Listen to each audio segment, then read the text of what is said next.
Welcome back mga kalapatids. Magsisingsing tayo ng ibon. Siyempre may personal ring mga kalapatids. Dalawang inakay.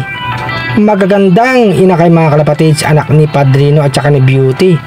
Ayan, sinisingsingan ng anak ko mga kalapatids. Ilalaro natin tong dalawang ibon na to mga kalapatids. Sana magkasya na yung singsing. Ayan mga kalapatids oh. Kailangan sakto sa paa mga kalapatids para hindi matanggal. Ayan, nailagay na yung personal ring mga kalapatids. Pati ata yung isa. Tingin ko yung isa maliit pa, mukhang di pa kakasya yung ano, o maluwag pa yung singsing mga kalapatids. Baka masingsingan lang dyan yung isa. Ayan mga kalapatids, so ilalagay pa sa kabilang paa yung isang singsing. Daan-daan lang mga kalapatids para hindi masaktan yung mga ibon.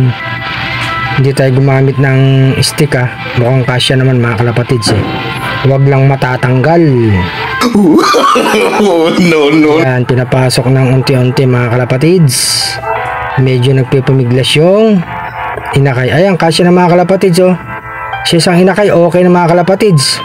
Itong isa kaya mga kalapatids, mukhang alanganin sa isang ibon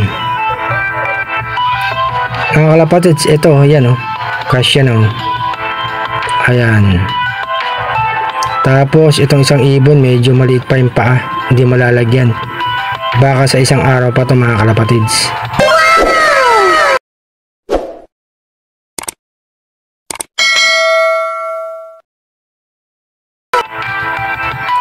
Ito na nga.